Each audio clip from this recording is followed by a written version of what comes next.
All right, so I'm going to throw up a quick video here, and the reason why is because I keep on getting this question asked a lot. And sorry, that's my cat. Get out of here. And the question is, in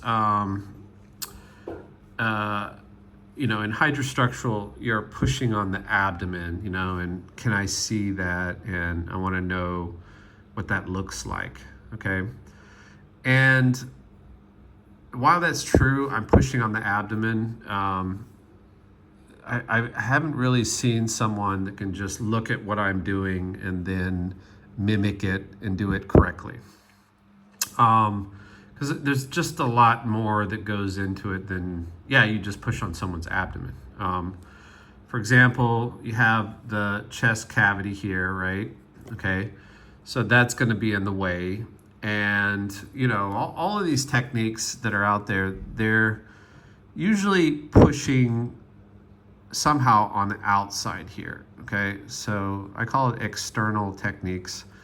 And pretty much all of them are pushing on the spinuses, so you got your spinuses or there's some techniques they do ribs or transverse process contacts and all that, and they push. And usually what that always does is it just kind of takes, like, let's say like a curve like here, it's going like that, and it kind of shoves it in like this, and, because the pressure is coming inwards, and that's just how it moves. And I call that extension because that's what it's doing. It's forcing an extension in the spine.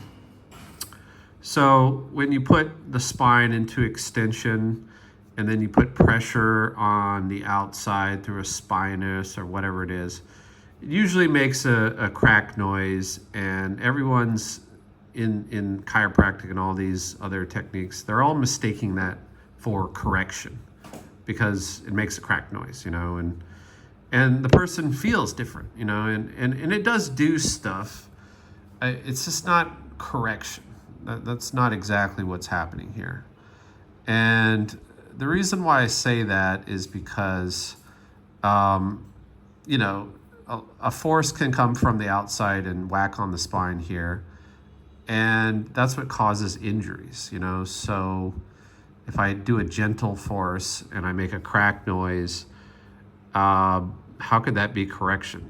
Considering that injuries always come from the outside and push inwards on the spine or the ribs or whatever it is. You can even get pushed from the front of the rib cage and it can collapse your chest down.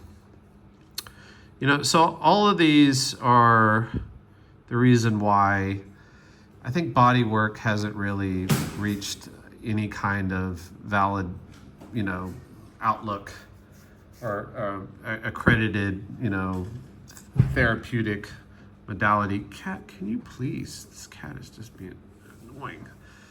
And that's a shame because, even though like in America they have chiropractors or there's osteopaths in Europe and stuff, they're kind of the weird uncle of, the medical system. It's like, they're part of the medical system, but we all think they're quacks, and I think for good reason, because this whole external experiment, they still haven't figured out that it's a failed experiment, and everyone's doing it. And that seems to be what people are used to, and that's what the market wants. And I get that. But I started looking into, and I was part of these, like, external experiments. One that I was big into is the A to P experiments, and that turned out to just not work. And, there's the P to A stuff, and basically these are the same thing. They think just because I'm pushing here and I'm going through the rib cage and I'm pushing on someone's arms, somehow that's going to be different than if I push back here, which it is, but the name A to P, which means anterior to posterior, that doesn't really tell you the direction that the vertebrae are actually moving. That just tells you, they hope that the bones move back, So, I tell people I'm moving bones back, and I say I'm pushing through the abdomen down here, right? And that's all fine and dandy until you go down there and you try and push on it and nothing happens. And I get it. And that'll be a lot of the chiropractors or practitioners. I tell them that I do that, and then they go try it for themselves, and it doesn't work. And that's not exactly that doesn't mean that it doesn't work.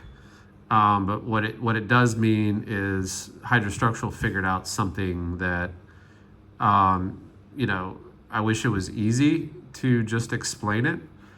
Like, hey, push to the abdomen, then everything will correct. But it's actually more complex.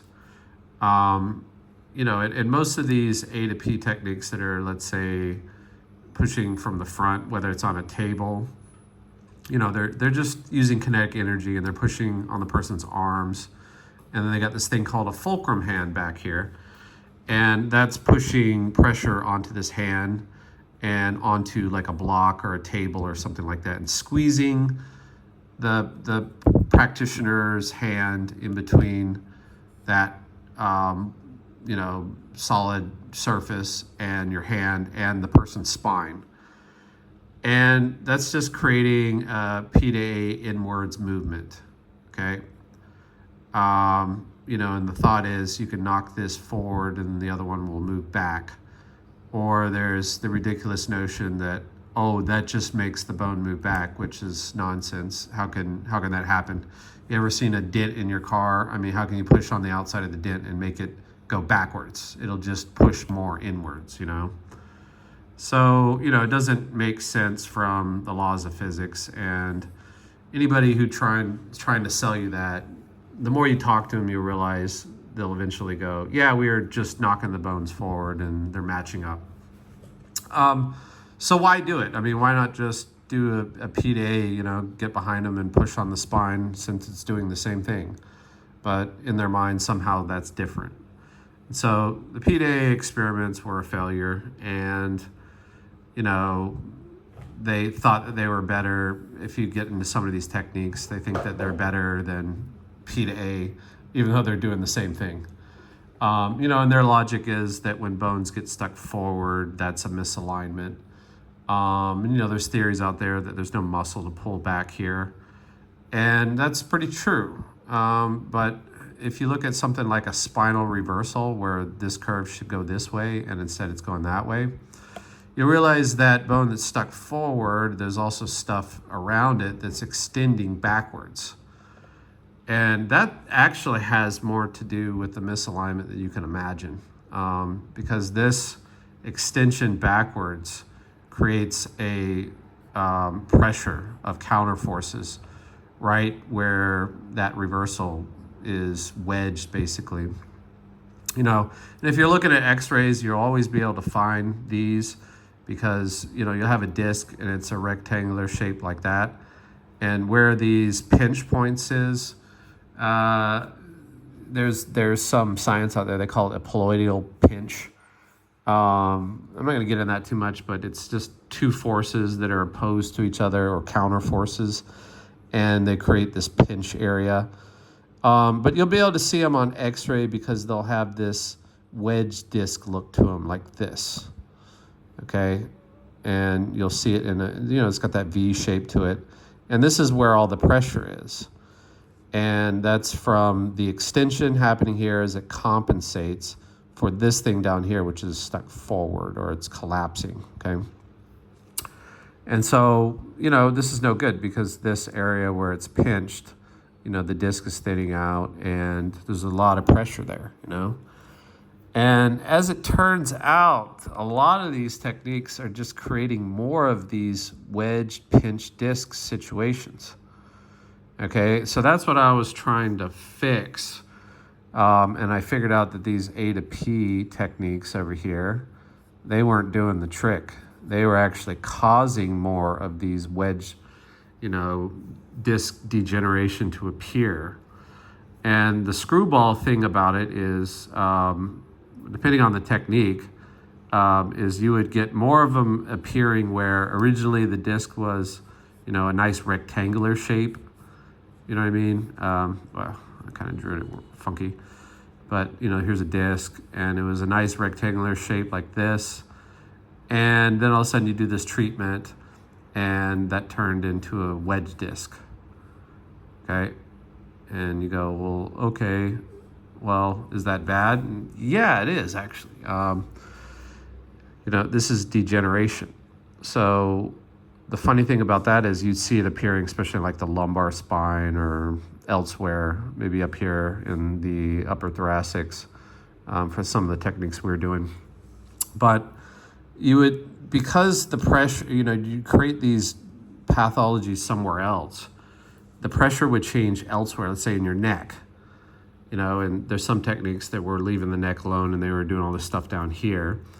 And they had herniated disc or something in the neck, and all of a sudden that herniation was getting better, And they're going, look here, oh, see, our technique is so effective because that herniation is gone and we're doing the right thing, So they were being validated for all the wrong reasons. And I say that because while they were decreasing the pressure here or somewhere else in the body, they were trading it for other very fast acting degeneration, especially these wedge disc things, because they're always pushing on the outside here.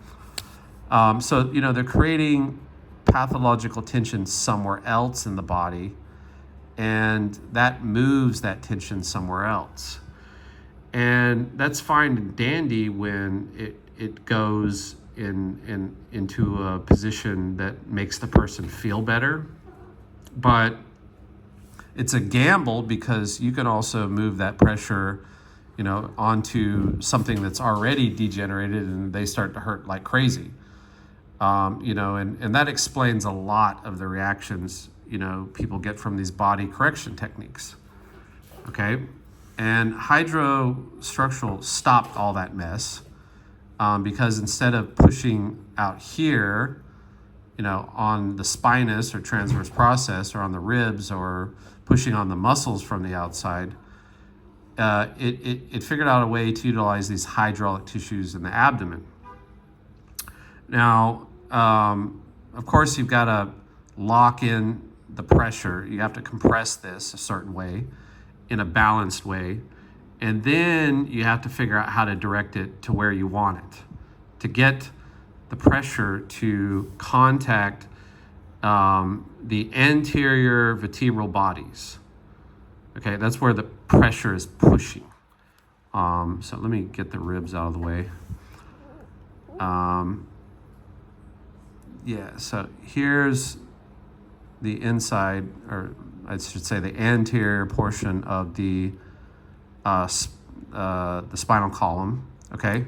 And here's the exterior or posterior part of the column, right?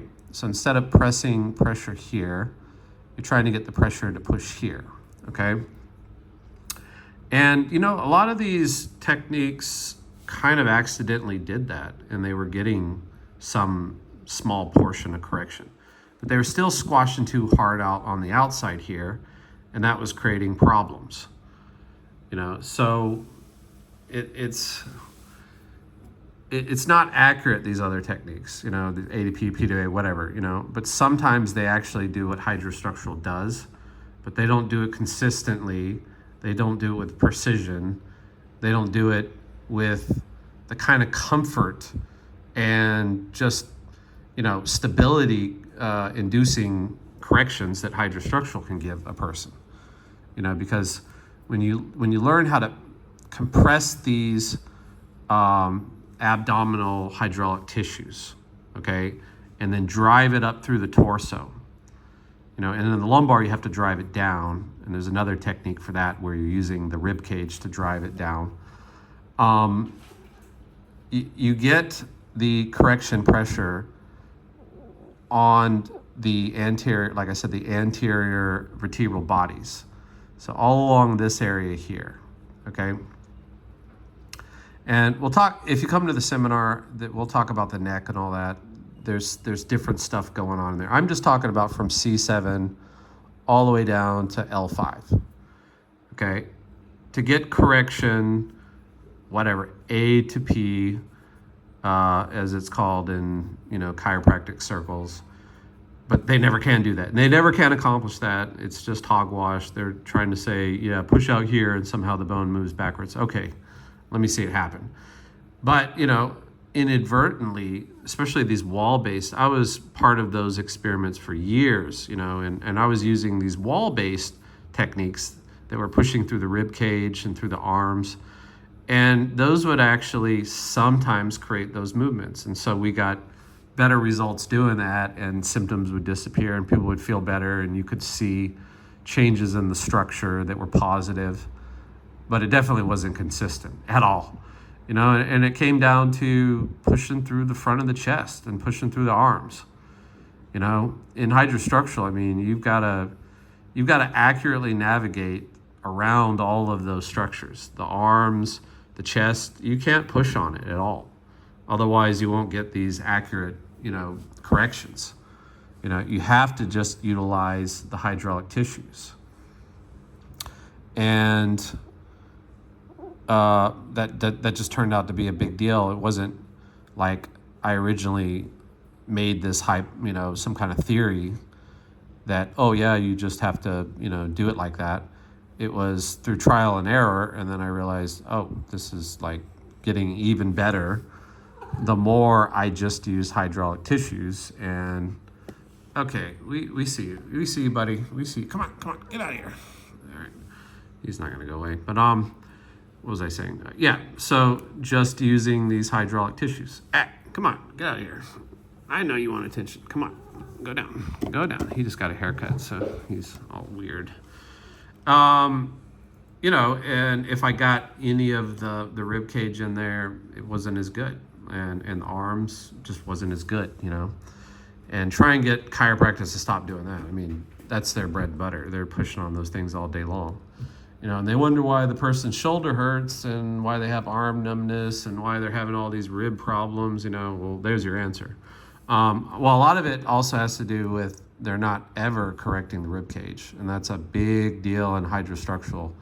When we figured out how to fix the rib cage, let me tell you, all those symptoms that were just nasty and they lingered forever, and you were trying to do all this stuff to whack the spine around here to try and get the pressure off that, all that disappeared, And that's also why we didn't have to do a lot of this other correction up here, because all those muscles that connect into the rib cage and down into the lumbar spine, they were being pulled on because of the rib cage. So that was a big deal, But being able to utilize the hydraulic tissues correctly, it's not easy. You gotta get them in the right position first. Then you have to compress them, and then you have to direct that energy, and I'll just call it energy, hydraulic energy, to hit where you want to on the anterior portion of the vertebral bodies. Easier said than done. There's a lot of people who think they can do that, and they go, yeah, let me try that. And they show me, and they're just doing something else. One, they're putting their hand here and they're just extending the person. And I see this over and over again, and that extension is because there's too much pressure on the outside. Let me redraw this. There we go. That looks okay. Yeah, so, they got like 100% pressure on the outside here and 0% pressure on the inside. And that's not hydrostructural at all. This needs to be clarified, because, if you're doing 100% outside spinous contact or transverse process contact or rib contact pressure, you're not doing hydrostructural, okay? If you get that down to 50% outside pressure and 50% internal pressure, you're still not a master of hydrostructural. You're still doing something else, and you're probably getting the ribs involved, and you're getting too much pressure on a fulcrum hand here. In fact, in hydrostructural, this hand that's back here, everybody sees me doing it on the wall. And by the way, if you're going to use these external 100% pressure on the external and put a hand here, you don't need to use the wall. You can do it much easier on the table, and some people go, well, it's different. And yeah, it is. Like I said, maybe they accidentally get more of the hydraulic tissues and they don't realize they're doing that. But in their blueprint, in their head, they're worried about getting a lot of pressure here on the outside. They're worried about smashing as much pressure as they can. And then they'll go, well, I'm doing it at an angle, so somehow that's better. Okay, good luck with that. I don't know, if you hit something at an angle, like you take a baseball bat and you hit them in the back at an angle, sure, it doesn't do the same thing if you hit them dead on, but the direction that you're moving the body is still in that general direction. It doesn't mean just because you angle it, somehow it's going to do a trick shot. It turns out that they accidentally also hit some of these hydraulic tissues down here, and that's why they kind of get some correction. It has nothing to do with the angle, because they're still pushing through the ribs and the arms. It has more to do with the hydraulic tissues, and they're just confused because they got the wrong blueprint in their head. All right. With that being said, how do you master hydraulic movements only? Well, if you get a technique that can do, let's say, 50% external pressure and 50% internal pressure, because they're trying to somehow utilize these hydraulic tissues, they're still not doing it efficiently. They're still not going to get as good as results as hydrostructural if you do it how we teach. Okay? What you got to get those numbers down to, and it's basically like this hand that hydrostructural uses on the outside, it's not there to push any pressure onto the back of this person's spine. It's there to touch the spine and kind of keep it at a certain angle or hold it in a certain angle, but it's not about squashing pressure in like that at all, okay? And for that reason, we don't call this a fulcrum hand like they call it in chiropractic and all these other techniques, We call that hand the pressure gauge hand. And the reason why we call it a pressure gauge hand is because it's there to monitor. You're down here, you're trying to compress these hydraulic tissues in, and there's a special way to do that. And as soon as the pressure gets to a certain level, you want to see the exchange of pressure as it moves towards the anterior vertebral bodies and then starts to move outwards onto your fulcrum hand or the wall or whatever's there. Okay? And you want to make sure that the internal pressure is always greater than the external pressure. So that's why that hand is called the pressure gauging hand, right? And it's a lot to say, but these details are very important. The devil's in the details, as they say. And if you're just like, yeah, I think I'm doing hydro, and you're squashing on your head, just forget about it. You're doing something else. That's not hydrostructural. That's some other boneheaded external technique, And I say boneheaded because it is, because injuries come from the outside. So how are you ever going to correct the body by pushing pressure from the outside into the spine more? It's just going to cause the darn thing to collapse even more. And I get it. You might assault an area of the body that probably is stable, and you can make that area unstable. And it might change the pressure on an unstable area somewhere else. And I get that, and that's why people do it. And there's all these crackpot theories about why it works, and they're all wrong. And the best of those techniques might use a little bit of these hydraulic tissues, and they don't even realize they're doing it. All right? When hydrostructural figured that out, it was just throw this theory in the trash, the next theory, throw it in the trash, until it came down to, okay, just utilize these hydraulic tissues to create the movement on the inside. Don't get any pressure out here. And so when you become a master of hydrostructural or using biohydraulics, so we call this science, it's called biohydraulics, okay?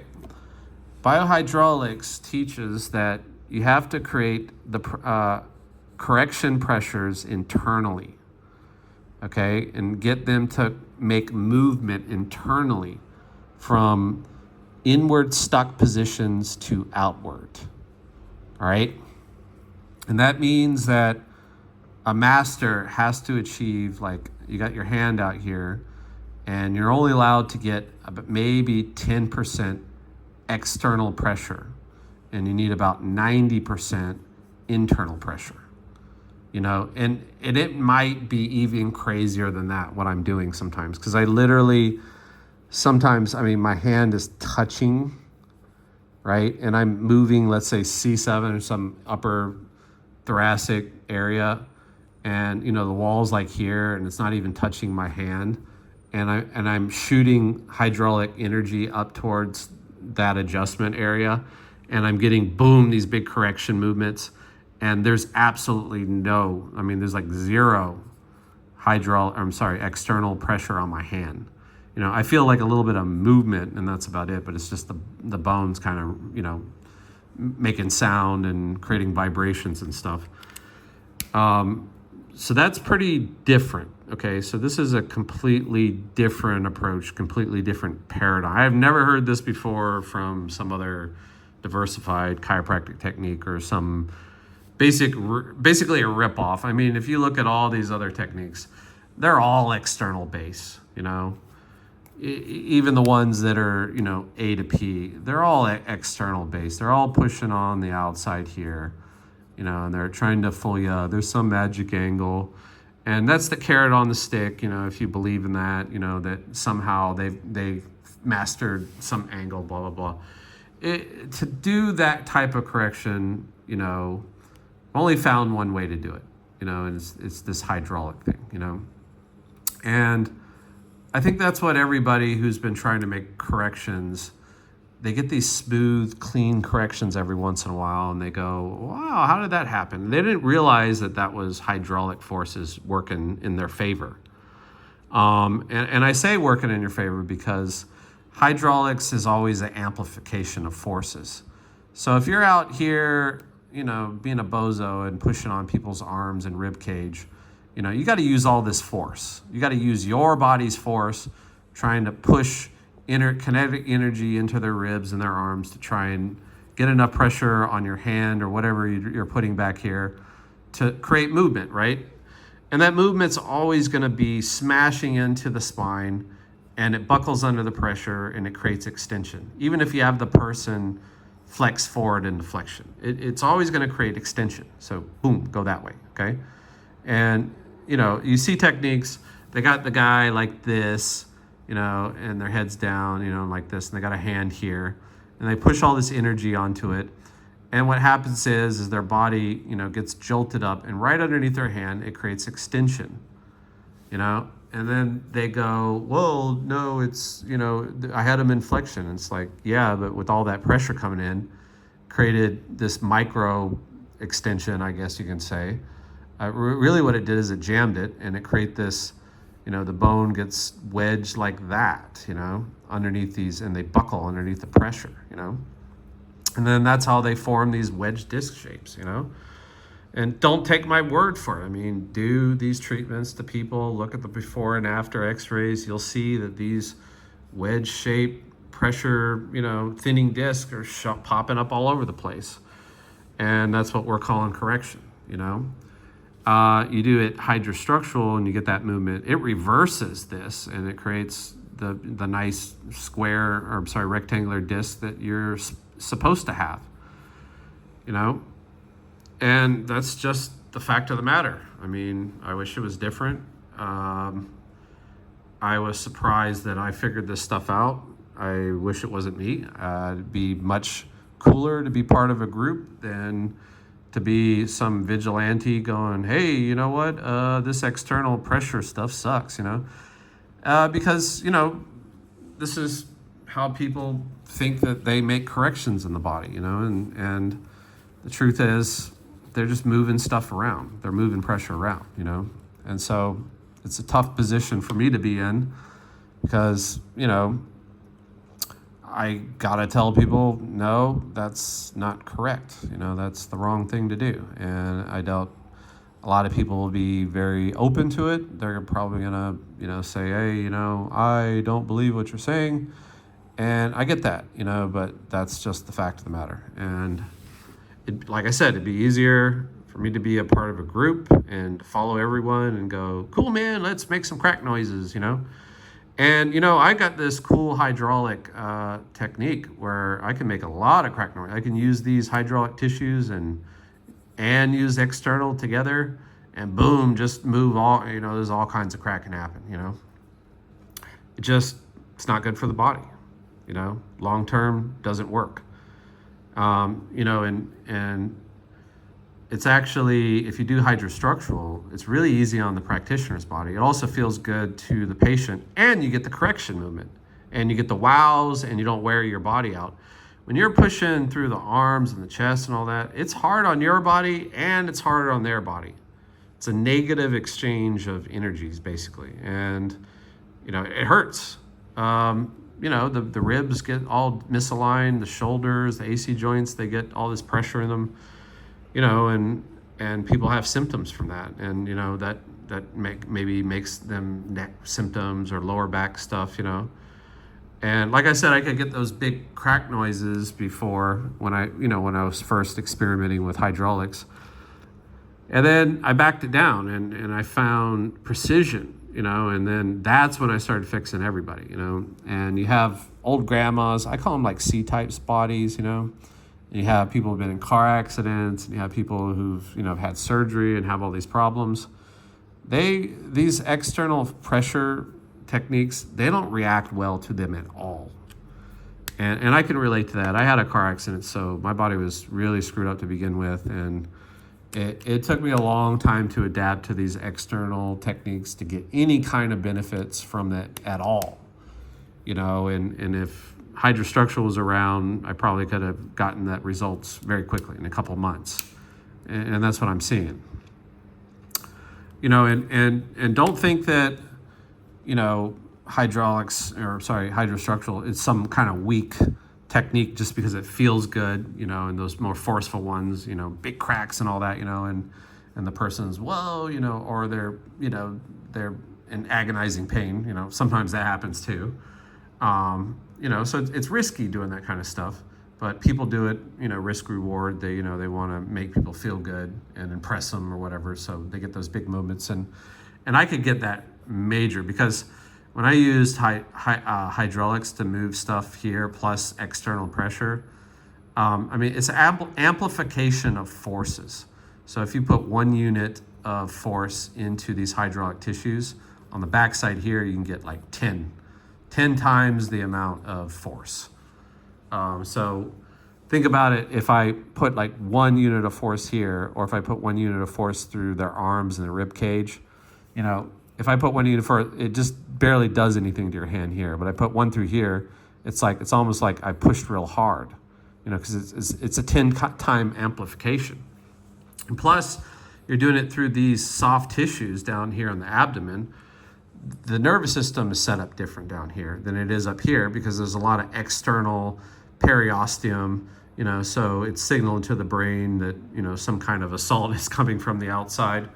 So the person's muscles are tensing up and they can't relax that much. They'll tense up here when you go through the hydraulic tissues, but you can get them to relax and sneak in there. And there's some tricks for that.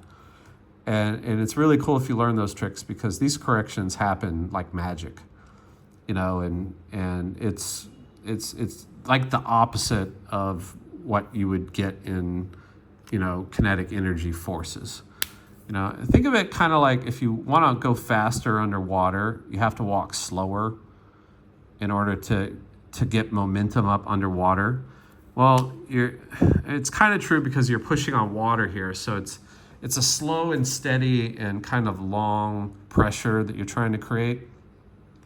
And it's also like you're waiting for the person's body to kind of let you in, And you'll learn in hydrostructural that if they're very resistant, then it just means that area is not ready to move fully yet. And that's kind of a big trick. And you'll learn about that when you come to the seminar. Resistant heavy areas are always compensations. And that means that the body needs those compensations and at that moment in time. And so you'll be able to do these consistent, steady, repetitive corrections. And then one day, boom, the thing moves like crazy and it stays there. It's just incredible because all these other techniques, they're slamming into extension, making crack noises, and it never holds, oh, I can't hold my adjustments before the symptoms show up again. And usually that's a couple full days. And it's because they're not actually making corrections. True corrections, because you got stuff jamming on the outside, you have to get it to move that way,